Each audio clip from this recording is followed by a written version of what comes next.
প্রিয় দর্শক, আসসালামু আলাইকুম। বিভিন্ন সময়ে বিভিন্ন নির্বাচনকে সামনে রেখে বিভিন্ন রাজনৈতিক জোটে যাওয়া না যাওয়াকে কেন্দ্র করে বাংলাদেশের বৃহৎ রাজনৈতিক দল জাতীয় পার্টি বারবার ভাঙনের সম্মুখীন হয়েছে। আমরা যদি জাতীয় পার্টির ভাঙনের ইতিহাসের দিকে তাকাই তাহলে দেখতে পাবো 1996 সালে বিএনপির সাথে জোট করা না করা নিয়ে জাতীয় পার্টি প্রথমবারের মতো ভাঙনের সম্মুখীন হয়। এই সময় আনোয়ার হোসেন মঞ্জুর নেতৃত্বে জাতীয় পার্টি জেপি নামে নতুন জাতীয় পার্টি গঠিত হয়, যা আওয়ামী লীগের সাথেই জোটবদ্ধ হয়। পরবর্তীতে আমরা দেখেছি 1999 সনে জাতীয় পার্টি চারদলীয় ঐক্যজোট থেকে বের হয়ে যাওয়াকে কেন্দ্র করে নতুন করে আবারও ভাঙনের সম্মুখীন হয় জাতীয় পার্টি।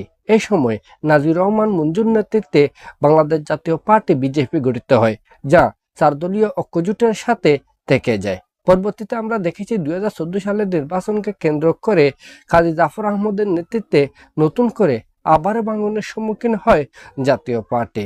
যে সময়ে জাতীয় পার্টি কাজী জাফর নামে রাজনৈতিক দল গঠিত হয়, যা বিএনপির রাজনৈতিক জোটে একীভূত হয়ে বিএনপির সাথে আন্দোলন সংগ্রাম করে। পরবর্তীতে আমরা দেখেছি বেগম রওশন এরশাদের নেতৃত্বে আবারও ভাঙনের সম্মুখীন হয় জাতীয় পার্টি। গত জুলাই আগস্টে ঘটে যাওয়া গণঅভ্যুত্থানের পর আওয়ামী লীগের সাথে সাথে জাতীয় পার্টিও রাজনৈতিক সংকটে পড়েছে। বর্তমানে এই জাতীয় পার্টি রাজপথে কর্মসূচি পালন করতে পারছে না।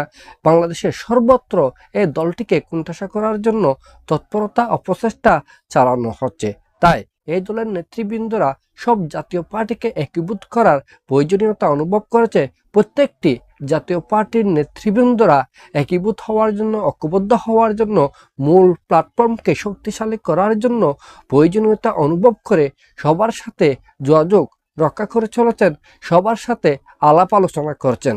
অচিরেই আমরা দেখতে পাবো ঐক্যবদ্ধ জাতীয় পার্টিকে। যেহেতু বর্তমান বাস্তবতায় আওয়ামী লীগের বর্তমানে বিএনপির প্রধান রাজনৈতিক প্রতিপক্ষ হিসেবে একটি শূন্যতার জায়গা সৃষ্টি হয়েছে, সেই শূন্যতার জায়গা পূরণ করার জন্যই মূলত জাতীয় পার্টি ঐক্যবদ্ধ হওয়ার প্রয়োজনীয়তা অনুভব করছে।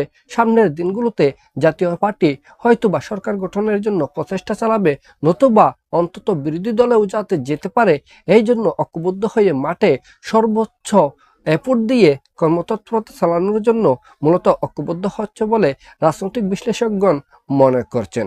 আমাদের সকলের প্রত্যাশা হচ্ছে বাংলাদেশের মুক্তিযুদ্ধের সপক্ষে রাজনৈতিক দলগুলো শক্তিশালী হোক, বাংলাদেশে আবারও উদারপন্থী রাজনীতির চর্চা হোক। আমাদের পরবর্তী ভিডিও পাওয়ার জন্য আমাদের এই চ্যানেলটি সাবস্ক্রাইব করবেন। সবাইকে ধন্যবাদ। আসসালামু আলাইকুম।